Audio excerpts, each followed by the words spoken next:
Nesta sessão eu vou continuar com alguns dos segredos das orações atendidas. Na verdade, eu vou tratar de uma chave específica que é essencial para a oração efetiva.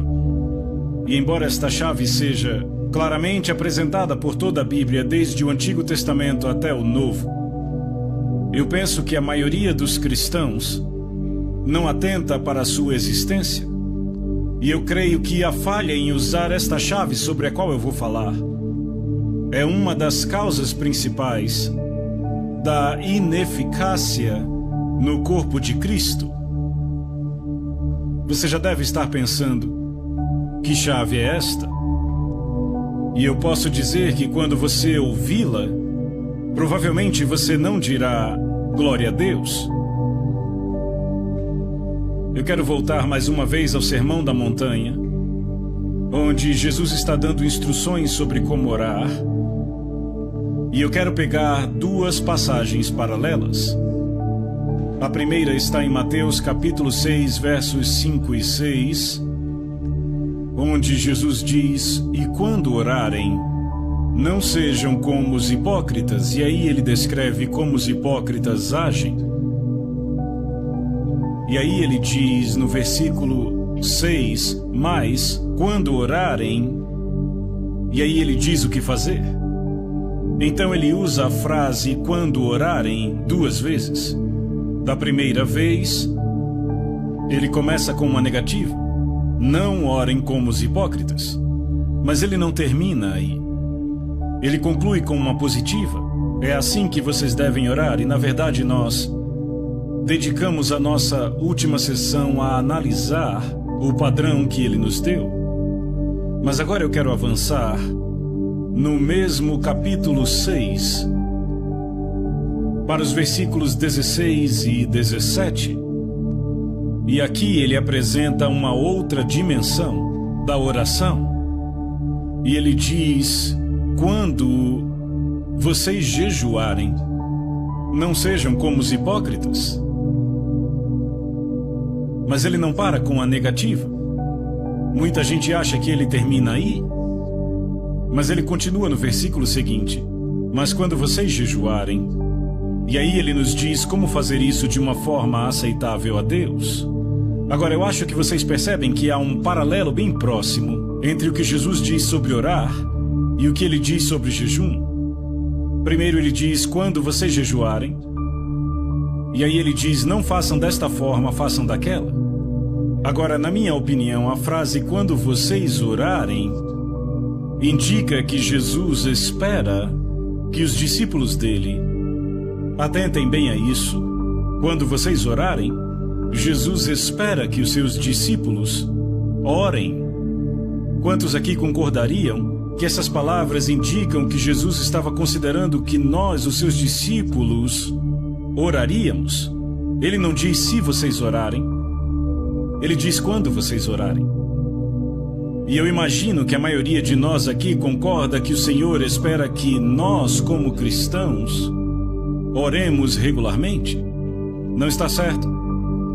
Ok, agora nós passamos para o próximo estágio e ele não diz "se vocês jejuarem", ele diz "quando vocês jejuarem". O que é que isso indica? Isto indica que ele espera que jejuemos da mesma maneira que ele espera que oremos. Não parece lógico? Você está aqui comigo, ainda que talvez relutantemente, mas ainda está comigo? Bem, não fique relutante. Eu concordo que esse assunto do jejum não é um daqueles para os quais dizemos facilmente glória a Deus, mas eu garanto a vocês que quando aprenderem sobre ele, vocês dirão glória a Deus. Vocês dirão obrigado, Deus, por nos dar esta chave. Veja, as palavras de Jesus sobre oração e jejum são absolutamente e exatamente paralelas. Quando vocês orarem, não orem desta forma, mas orem desta. Quando vocês jejuarem, não jejuem desta forma, mas jejuem desta outra. Então Jesus põe a oração e o jejum exatamente no mesmo nível.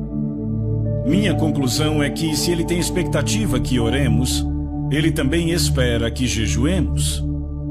E eu me alegro muito porque eu tenho um grande predecessor no ministério que chegou à mesma conclusão. Na verdade, a muitos deles, Lutero chegou à mesma conclusão, mas aquele sobre o qual estou falando é John Wesley. E eu li o diário de John Wesley há alguns anos e ele mexeu comigo e me estimulou. E ele disse algo parecido com isto.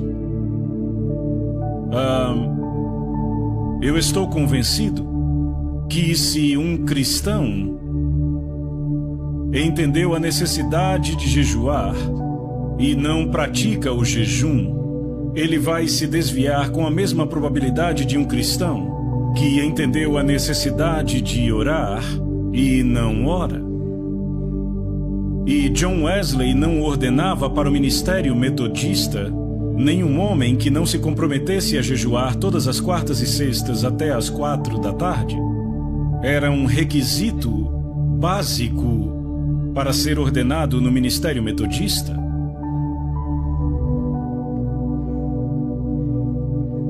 Você pode dizer, bem, qual é o propósito de jejuar?